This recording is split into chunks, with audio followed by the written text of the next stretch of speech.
Hoje a gente vai começar a analisar, né, o reino das plantas, né? O reino plantae, né? Se escreve plantae, mas a pronúncia é plantae, reino das plantas. Uma característica das plantas, a gente sabe que ela pertence a um grupo, né, maior chamado de vegetais, que tem capacidade de realizar fotossíntese, né? Só que quando você fala plantas, característica de todas as plantas, elas são multicelulares, tá? E tem organologia definida. Porque as algas, elas podem ser multicelulares, só que algas não têm órgãos. A alga não tem nem rizóide, nem cauloide, nem filóide. A alga não tem nem raiz, nem caule, nem folha. Quando você for pensar em rizóide, cauloide, filóide, raiz, caule e folha, você pensa no reino das plantas, tá? Algas são vegetais, podem ser multicelulares, mas também podem ser uni, né? Cuidado com isso, tá? Só que algas não têm órgãos definidos, não tem uma organologia definida como tem nas plantas, que são os vegetais mais evoluídos, porque eles evoluíram a partir de algas verdes, multicelulares de ambiente de água doce, tá? Uma outra característica, né, é que não existe planta marinha. Todas as plantas, ou elas são de ambientes de água doce, ou elas são de ambientes terrestres úmidos, ou são de ambientes terrestres ou terrestres secos, tá? Não existe nenhum grupo vegetal pertencente ao reino das plantas que você encontra em oceanos, que você encontra no mar, certo? Então as plantas, ou elas são de ambiente de água doce, ou são de ambientes terrestres, tá? Então atentem para isso. Tem organologia definida que as algas não têm, tá? E as plantas evoluíram a partir de algas verdes do tipo multicelulares, tá? Quando a gente for dividir as plantas, ou classificar as plantas, existem vários critérios de classificação, tá? Geralmente o critério que eles abordam muito a nível de prova, tanto do Enem quanto do vestibular, é um critério relacionado a seu aspecto reprodutivo, tá? Ou então das estruturas que as plantas apresentam com relação ao mecanismo reprodutivo que está diretamente relacionado com o processo evolutivo que as plantas tiveram ao longo do tempo, né? Eu tenho plantas mais primitivas, aí tenho plantas mais evoluídas, que a gente chama de plantas inferiores e de plantas superiores, tá bom? Só que você vai pensar o seguinte, quando a gente for pensar em estruturas reprodutivas relacionadas com plantas, é bom você atentar para duas estruturas importantes. Você vai pensar na flor, presença ou ausência dela, e se tem flor vai constituir semente, presença ou ausência da semente, tá? Então, falar em estrutura reprodutiva com relação à planta, você vai pensar em flor e semente. Se tem flor, constitui semente. Se não tem flor, não constitui semente. O fruto pode ou não ocorrer, tá? Então, atente para isso. Então, quando a gente for dividir as plantas, que você vai lá no livro, né? Ele vai dizer que as plantas são divididas em dois grandes grupos relacionados com o mecanismo reprodutivo. Um grupo chamado de plantas criptógamas, ou criptogamas, como queiram.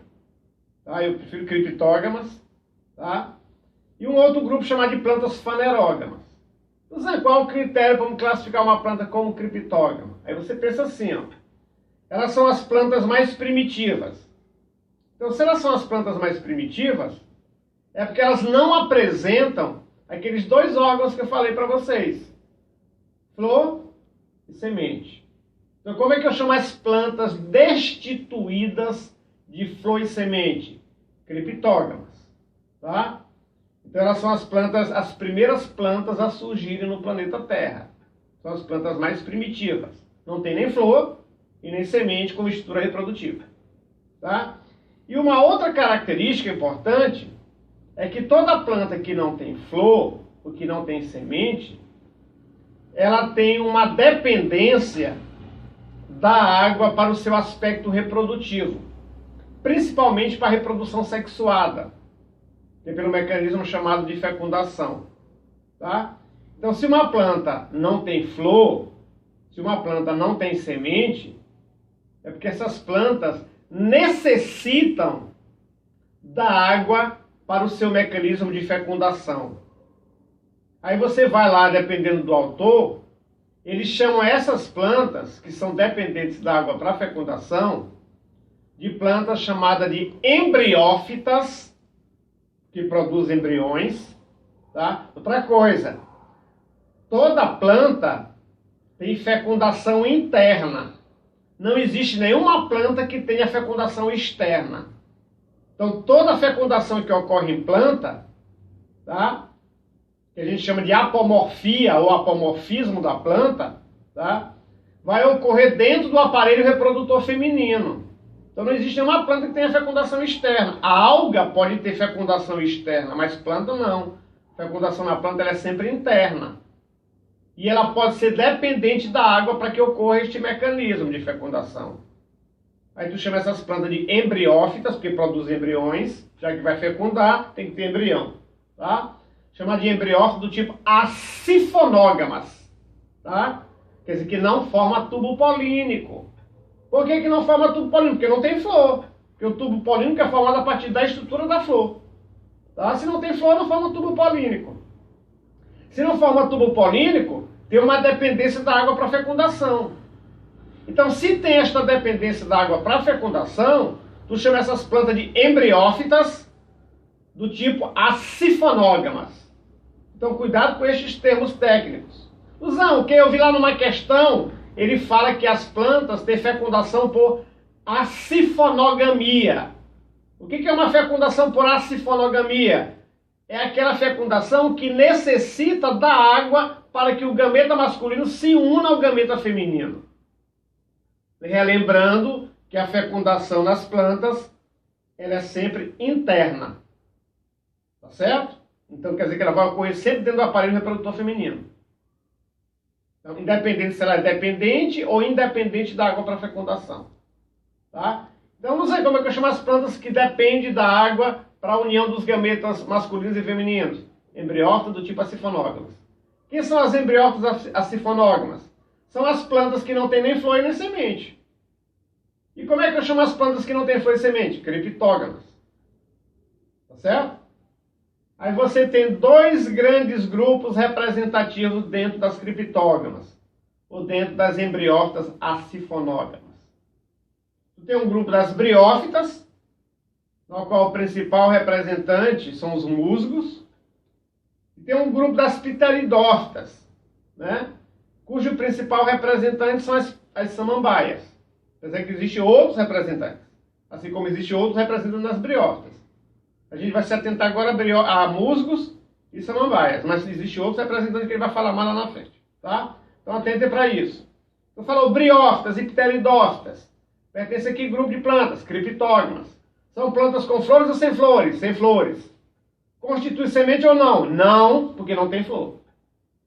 São plantas independentes ou dependentes da água para fecundação? Depende da água para fecundação, porque a fecundação é por acifonogamia. Tá? Mas a fecundação é interna ou externa? Ela é interna, como em qualquer grupo de plantas. Tá?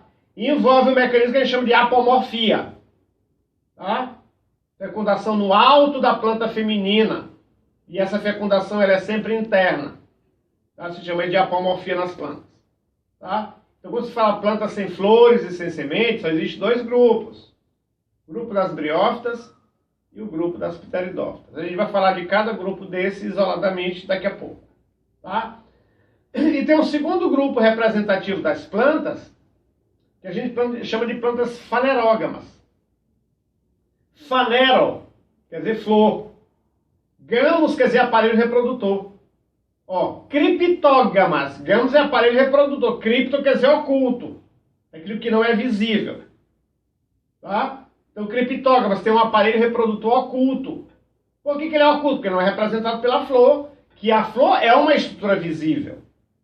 Tá? Então, quando ele fala fanerógamas, a estrutura reprodutiva é visível. Que estrutura reprodutiva é essa? É a flor. Todo mundo vê flor. Então, as plantas que têm flor, a gente chama de fanerógamas. Tá? Mas o Zé estava vendo que as fanerógamas, elas são chamadas de plantas superiores. São. Mas eu vi também lá que elas são conhecidas como espermatófitas. Aí tu pensa no nome. O termo espermato ou esperma quer dizer semente. Então, espermatófitas ou espermáfitas são todas as plantas que formam semente. Por que forma semente? Porque tem flor. Daí, fanerógamas e espermatófitas caracterizam o mesmo grupo de plantas, que são as plantas superiores. Tá? Como elas têm flores, essas plantas, elas constituem semente, que é a adaptação ao ambiente terrestre. Atento para isso. Né? Elas são plantas dependentes ou independentes da água para fecundação? Independentes da água para fecundação. Toda planta que tem flor, ela não necessita mais da água para fecundar. Ela pode até necessitar da água para polinizar. Isso gera uma certa confusão na prova. Polinização é uma coisa, fecundação é outra. A polinização antecede a fecundação nas plantas. Tá? Então atente para isso. Mas se uma planta ela tem flor, é porque ela não necessita mais da água para levar o gameta masculino até o gameta feminino. Tá? Por quê? Porque ela vai formar, se tem flor, forma o que a gente chama de tubo polínico. E é o tubo polínico que fecunda. É o tubo polínico que leva o gameta masculino até dentro do aparelho reprodutor feminino. Tá? Então você tem as plantas chamadas de plantas superiores. São plantas que não necessitam mais d'água para fecundação. Aí eu chamo de embriófitas do tipo sifonógamas. Sifono, porque o tubo polínico, quando ele vai crescer, ele forma o que a gente chama de sifão. Fica parecido com um vaso, dentro lá do aparelho reprodutor feminino. Dentro do ovário, se tiver, e dentro do óvulo. Tá? Daí a gente chama de embriófito do tipo sifonógama, sifono ou sifão, devido ao aspecto que o tubo polínico tem. E se tem tubo polínico é porque tem pólen. Se tem pólen é porque tem flor. Então toda planta que forma tubo polínico são plantas com flores. Elas são dependentes ou independentes da água para fecundação? Independentes. Tá? Aí você vai ter também dois grandes grupos representativos de fanerógamas ou de espermatófitas. Você tem um grupo chamado de gimnospermas, tá? Que é representado pelos pinheiros, cipestre, sequoia, tá? E você tem o grupo das angiospermas. Ó, atente para uma coisa. Quando eu falo o termo espermatófitas, porque formam semente. Se eu falo gimnospermas, gimno quer dizer nu, esperma quer dizer semente. Então se eu falo grupo da gimnosperma, que as sementes são nuas. Se a semente é nua, é porque falta o revestimento dela. Falta a roupa da semente. Falta aquilo que protege a semente. O que protege a semente? É o fruto. Mas se a semente ela é nua, é justamente pela ausência de fruto. Então, os gimnospermas são plantas superiores que têm sementes, mas não apresentam fruto. Daí, sementes nuas. Tá?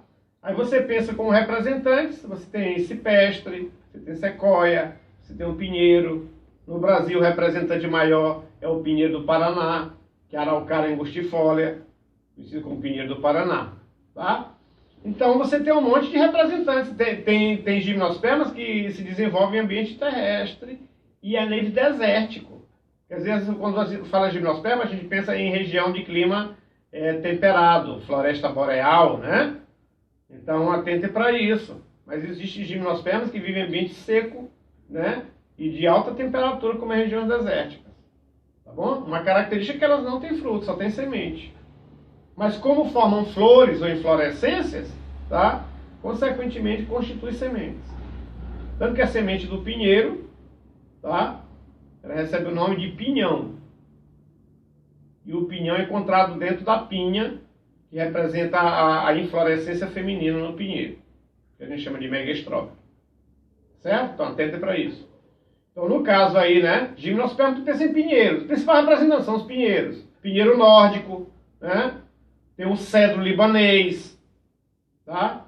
Tem a sequoia giganto, tá? Tem o pinheiro do Paraná, que é a Araucária angustifolia. Então tem um monte de representantes nesse grupo, tá? Característica da gimnosperma, elas não apresentam fruto porque as sementes são nuas. Já as angiospermas, que é o grupo que tem uma diversidade biológica maior, uma biodiversidade maior, tá? o grupo de plantas que a gente encontra mais disseminado no planeta são as angiospermas. Tá certo? Entre todos os grupos. As angiospermas. São as plantas que têm fruto. Tá?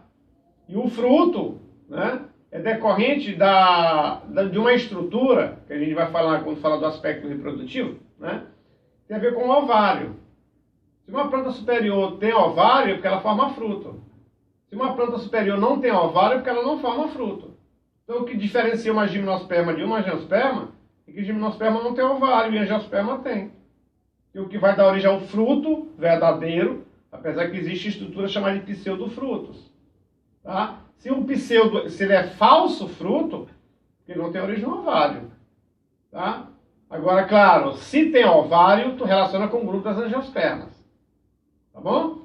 Só que estas plantas, né, que é o grupo mais representativo, é o grupo mais recente de planta, é o grupo que tem uma biodiversidade maior de planta, né, que atingiu o mais alto grau da evolução nas plantas, são as angiospermas, né, elas se subdividem de acordo com o número de cotilédones encontrados no interior da semente. Tá? Então você vai ver lá quando se divide as angiospermas em o que se chama de monocotiledôneas, tá? Quando tem um único cotilédone na semente. Existem outras características que a gente vai falar um pouco mais lá na frente com relação às monocotiledôneas. Tipo de raiz, dispersão dos vasos condutores no caule, tá? A disposição dos vasos condutores no caule, tá? O tipo de folha, o tipo de flor e o tipo de lojas encontradas no fruto. São tudo características dos grupos que diferenciam uma monocotiledônea de uma eucotiledônea ou de uma dicotiledônea. Tá certo? Então atende para isso. Monocotiledônea só tem um cotilédone na semente. Dicotiledônea tem 2 cotilédones na semente. Que a gente pode chamar também de eucotiledôneas. Certo? Porque a gente tem que ter cuidado com isso. Mas, Luzan, eu estava pesquisando lá no livro e ele fala que as gimnospermas têm um cotilédone. Eu posso dizer que as gimnospermas são monocotiledôneas? Não. Que é justamente para diferenciar do grupo das angiospermas. Então, se cair na prova monocotiledônea, dicotiledônea, tu jamais relaciona com gimnospermas. Apesar que as gimnospermas têm um cotilédone na semente. Tá? Aí tu pensa em angiospermas, plantas com fruto. Tá bom? Então você divide em monocotiledônea e dicotiledônea. 2 grandes grupos representativos dentro do grupo das angiospermas. Que é um grupo maior. Tem um cotilédone ou 2 cotilédones no interior da semente. Tá? Então atente para isso. São critérios de classificação das plantas. Tá? Um outro critério, além dessa questão do aspecto reprodutivo, se ela é dependente ou independente da água para fecundação, tá? É com relação à presença de vasos condutores nas plantas. Então você vai dividir as plantas assim, aquelas que não apresentam vasos, que são as plantas mais primitivas, e aquelas que apresentam vasos condutores de seiva, quer dizer, que apresenta xilema e apresenta floema, apresenta lênio e apresenta líber, como tecidos especializados em condução. Tá bom? Então você vai pensar assim, ó, quando se falar em plantas, de acordo com a presença ou ausência dos vasos, você vai dividir as plantas em 2 grupos. As plantas avasculares, que não apresentam tecidos especializados em condução, que são chamadas também de atraqueófitas. Sabe o que é uma planta atraqueófita? Você pensa que não tem traqueias. O que são as traqueias? São os vasos condutores de seiva, representados principalmente pelo xilema. Tá bom? Então não tem vaso condutor. E o único grupo de plantas que são avasculares são as briófitas. Então, a única planta que não tem tecidos especializados em condução? Briófitas. Tá? Por quê? Porque ela ainda tem um resquício aí de algas. Que as algas também são vegetais avasculares. Então o que as algas e as briófitas têm em comum? A ausência de tecidos especializados em condução. Apesar que as algas têm fecundação externa e as briófitas têm fecundação interna. Cuidado com isso na prova. Tá bom? Então atente para esse aspecto. Tá? Então no caso aqui, né, você vai pensar da seguinte forma. Tá? Plantas avasculares, só existe um grupo. Briófitas. São plantas com semente ou sem semente? Sem semente. Com flores ou sem flores? Sem flores. Tá bom? E os três últimos grupos, né, de plantas, que são as pteridófitas, as gimnospermas e as angiospermas, elas são plantas que apresentam tecidos especializados em condução. Quer dizer que elas são plantas vasculares. Então, se você souber na prova que só briófita é vascular, todas as outras são vasculares. Então, todas as outras pertencem a um grupo chamado de traqueófitas. O que são plantas traqueófitas? São plantas que apresentam vasos condutores de seiva. Quer dizer, que apresenta xilema e apresenta floema, como tecidos especializados no mecanismo de condução. Tá bom? Então, é um critério outro de divisão. Tá certo? E você vai pensar também, né, que você pode dividir as plantas de acordo com o órgão vegetativo que ela apresenta. Outra coisa, é bom a gente saber diferenciar isto. O que é órgão reprodutivo, o que é órgão vegetativo. Já está dizendo, né? Se o órgão reprodutivo está relacionado com o mecanismo de disseminação da planta, de reprodução da planta. Se é um órgão vegetativo, é um órgão metabólico. Tá? Então, quais são os órgãos vegetativos que eu devo pensar em planta? Aí tu pensa, pode pensar em flor e semente, é órgão reprodutivo. Vegetativo, tu vai pensar em quê? O que não é reprodutivo. Quais são os órgãos que as plantas podem apresentar que não são reprodutivos? Aí tu pensa, rizoide, cauloide, filóide. Isso em briófitas. Tá? Aí tu pode pensar em raiz, caule e folha nas outras. Tá? Então você vai pensar assim, ó. Se uma planta, tá? O corpo vegetativo dela não tem nem raiz, nem caule, nem folha,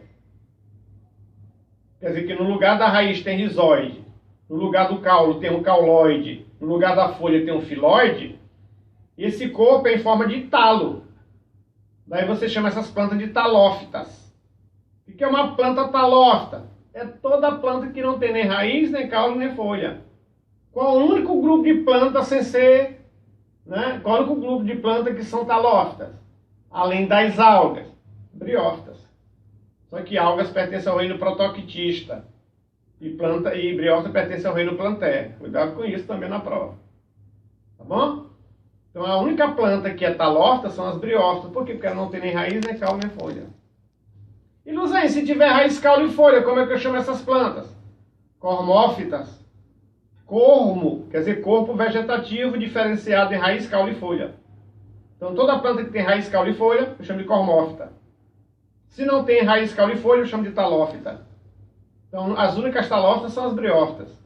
Isso quer dizer que pteridófitas, gimnospermas e angiospermas são cormófitas, que tem raiz, caule e folha. Para você também, na hora da prova, que pode dar um branco lá, para você saber se uma planta tem raiz, caule e folha, é muito fácil. Toda planta que tem vaso condutor tem que ter raiz. Toda planta que tem vaso condutor tem que ter caule. Toda planta que tem vaso condutor tem que ter folha. Então, se uma planta é avascular, porque ela não tem nem raiz, nem caule, nem folha. Se uma planta é vascular, porque ela tem raiz, caule e folha. É muito fácil. Você sabe que as angiospermas são vasculares. Então você sabe que a angiosperma tem raiz, tem caule e tem folha. Gimnospermas são vasculares, então tem raiz, tem caule e tem folha. Pteridófitas são vasculares, então tem raiz, tem caule e tem folha. Briófitas são avasculares, então não tem raiz, caule e folha. É muito simples. Tá? Então são vários critérios de classificação das plantas. Tá bom? Então atentem para isto. Só que quando a gente for, né, analisar os grupos, né, representativos de plantas, são 4 grupos. Briófitas, pteridófitas, gimnospermas e angiospermas. Se você pegar um livro mais antigo, antigamente eles botavam um 5º grupo, que era o grupo das algas multicelulares. As algas multicelulares não pertencem mais ao reino das plantas, só existem 4 grupos. Tá? O Zé estava estudando lá no livro, ele disse que existem 5 grupos de plantas. Esse livro é um livro antigo. Antigamente se considerava as algas multicelulares como se fossem plantas inferiores também. Aí a gente dividia as plantas em, assim, ó, talófita, briófita, Pteridófita, Gimnosperma e Angiosperma. Hoje não, esse primeiro grupo saiu. Então só tem 4 grupos de plantas. Tá certo? Então atentem para esse aspecto. Então o primeiro grupo de plantas, né, são as briófitas. Então atentem para esse lado. Tá? Uma outra coisa que é importante a gente citar, lembra quando eu falei dos ciclos reprodutivos para vocês? Ele pode ser aplobionte, diplobionte, o aplodiplobionte. Toda planta se reproduz por alternância de gerações. Toda planta se reproduz por metagênese. Tá? Que representa aquele ciclo que a gente chama de ciclo aplodiplobionte, cuja meiose é do tipo espórica. Toda planta tem meiose espórica. Apesar que essa meiose, né, essa metagênese, ela é muito mais evidente nas plantas primitivas do que nas plantas superiores, mas todas apresentam metagênese. Tá? Cuidado com isso. Então, qual é o mecanismo reprodutivo típico das plantas? Alternância de gerações. Ciclo aplodiplobionte. Meiose de que tipo? Do tipo espórica ou intermediária. Tá? Então existe uma fase de gametófito, existe uma fase de esporófito. Existe uma fase que se reproduz sexuadamente, existe uma fase que se reproduz assexuadamente. Existe uma fase que formam gametas, existe uma fase que forma esporos. Existe uma fase onde ocorre fecundação, existe uma fase onde ocorre esporulação. Daí gametófito alternar com esporófito.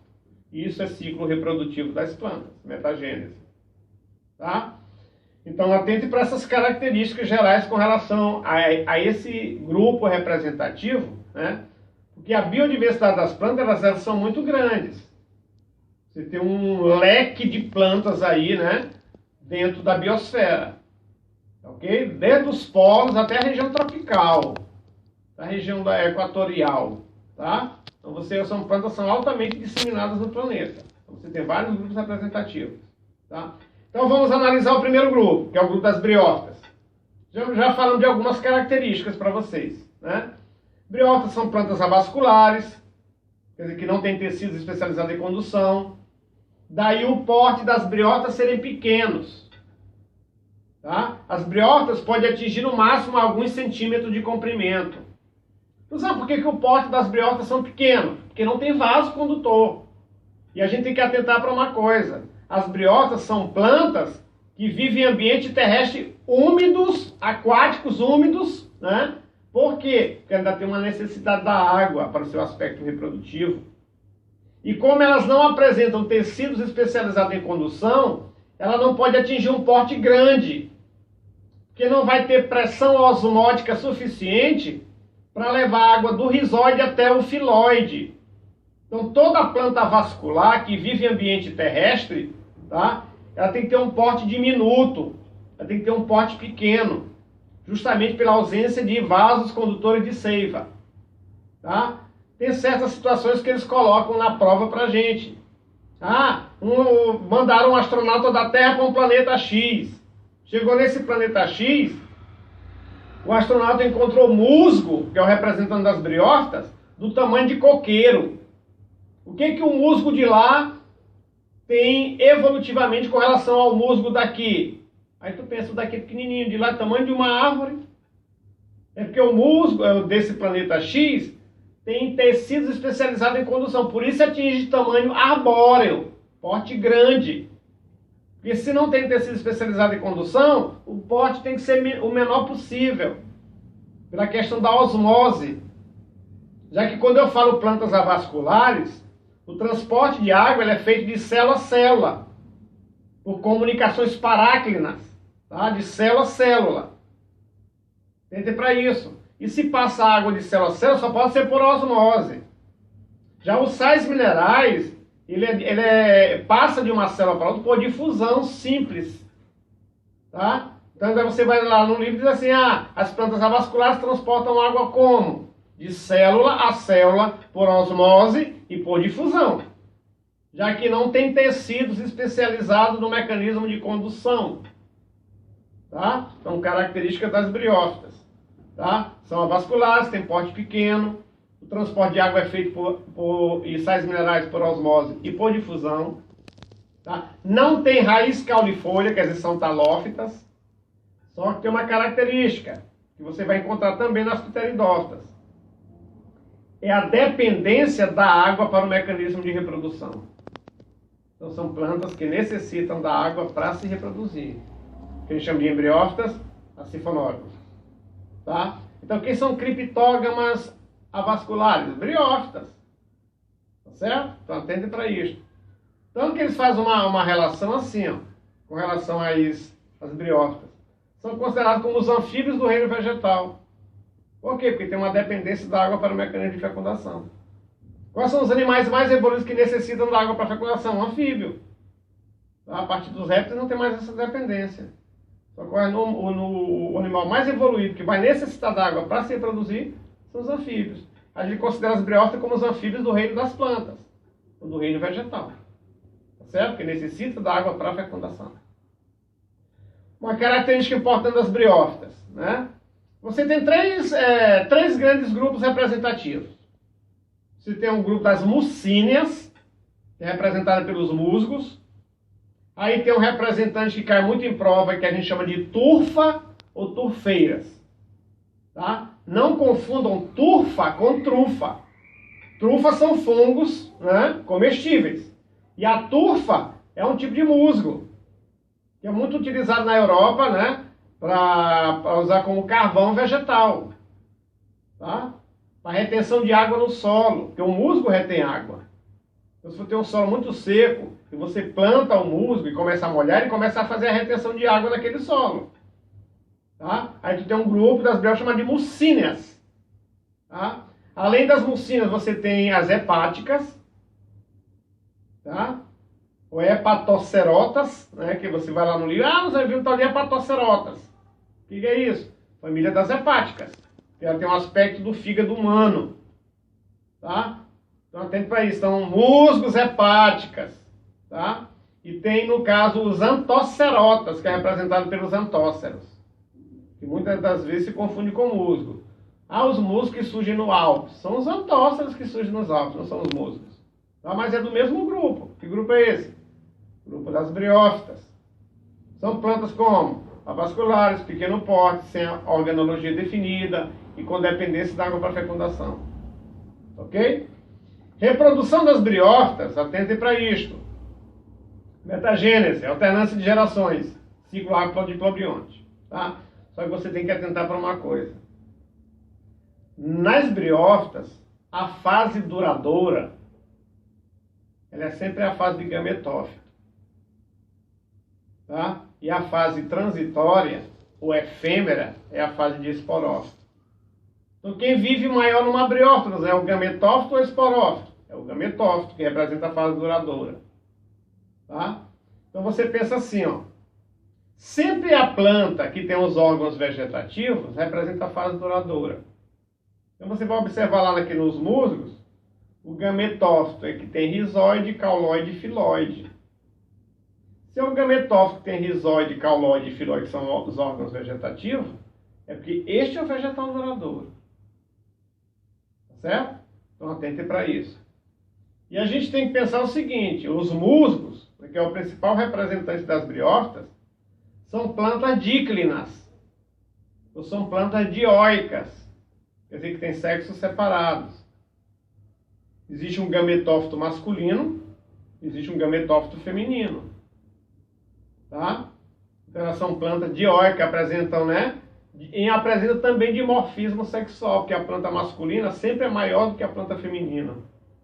Então são díclinas, dioicas com dimorfismo sexual. Tá certo? A planta masculina é maior, a planta feminina é menor. Tá? A planta masculina vai apresentar uma estrutura reprodutiva que não é flor, porque não tem flor nesses grupos. Tá? Que é chamada de anterídeo. E a feminina vai apresentar o que se chama de arquegônio.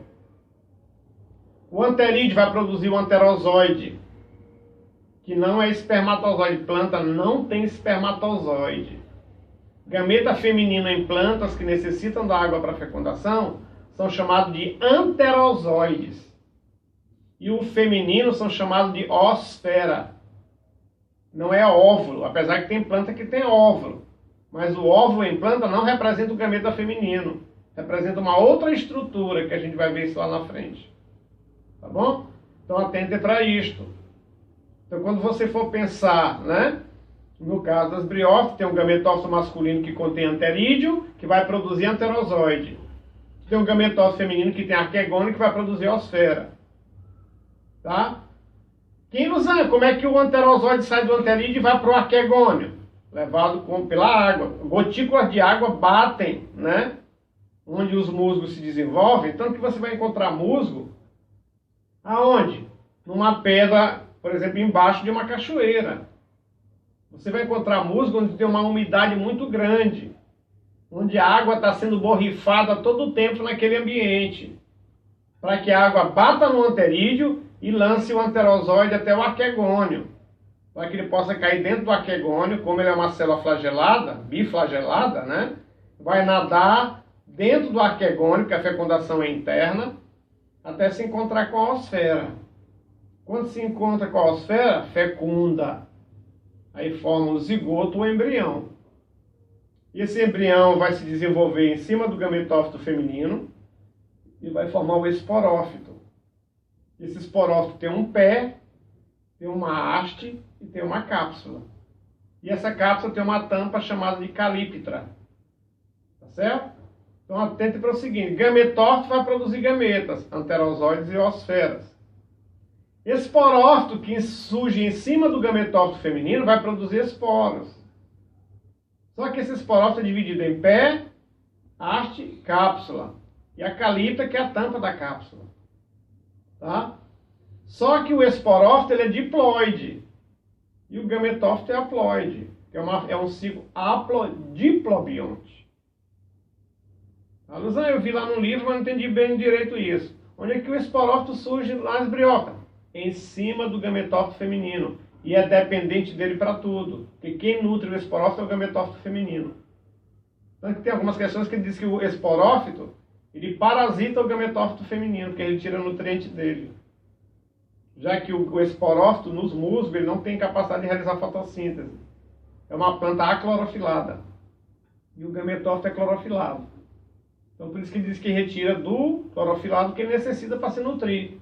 Até ele produzir os esporos. Mas o esporófito ele é sempre diploide. Ele vai sofrer meiose dentro da cápsula. Tá? Então as células da cápsula, que são diploides, sofrem meiose. Tá? Aí vai produzir os esporos haploides. Quando a cápsula está cheia de esporo, a caliptra cai e os esporos caem no chão. Se o chão estiver úmido, porque tem que ter umidade, eles germinam um novo gametófito. Tá certo? Então atente para isso. Forma uma estrutura chamada de protonema. E esse protonema dá origem a novos gametófitos. Tá? Então a gente tem uma fase sexuada alternando com uma fase assexuada. No caso aí dos musgos. Que é a fase duradoura no musgo? É a fase gametofítica. Que é a fase transitória ou efêmera no musgo? É a fase esporofítica. Então se ele falasse plantas que não têm flores, cujo gametófito é duradouro, cujo esporófito é transitório, ele está falando justamente de quem? Das briófitas. Tá certo? Então atente para isso. Aí tu tem um outro grupo representativo das criptógamas, que são as pteridófitas. Então atente para isto. Tá? Pteridófitas, né? Você vai pensar, elas são plantas diferentes das briófitas, elas são vasculares. São traqueófitas. Quem são as primeiras traqueófitas? São as pteridófitas. O tamanho de uma pteridófita é pequeno, médio ou grande? Você vai encontrar pteridófita de tamanho mediano, de tamanho arbóreo. Porte médio e porte grande. Existem samambaias que chegam a ser do tamanho de uma palmeira. Tem um grupo que tem no sul do Brasil chamado de samambaia-sul, na qual se extrai o xaxim. Tá? Então a samambaia-sul, tu olha ela assim de primeira mão, se você não tiver uma noção de plantas, você pensa que se trata de uma palmeira. Mas aqui se trata de uma pteridófita de tamanho arbóreo. Por que ela tinha esse tamanho arbóreo? Pela presença dos vasos condutores que já existem nessas plantas. Tá? Então tu tem as avencas, tu tem os fetos, que parecem samambaias pequenininhas, que é muito comum nascer em parede velha, né? Em paredes internas de poço, quem tem poço em casa. Aí você observa, mas uma samambaia pequenininha que não cresce. Isso a gente chama de fetos. Aí tem os fetos, tem as avencas, tem as samambaias, tem as selaginelas e tem as cavalinhas. Dentro do grupo das pteridófitas. Tá? Então atente para as características. Por que ela atinge tamanho médio e grande? Porque já tem vasos condutores de seiva, são plantas vasculares. Tá? Se tem vaso, tem que ter raiz, caule e folha. Atente para isso. Se uma pteridófita é vascular, é porque ela tem raiz, tem caule e tem folha. Só que a raiz de uma pteridófita, ela é uma raiz que a gente chama de raiz do tipo fasciculada, ou raiz em forma de cabeleira, que é muito comum também nas monocotiledôneas. Então o que pteridófitas e monocotiledôneas têm em comum? Raiz do tipo fasciculada. Tá? O caule é do tipo rizoma, subterrâneo, na maioria, com exceção do samambaia açúcar aéreo. A maioria das pteridófitas tem caule subterrâneo, chamado rizoma.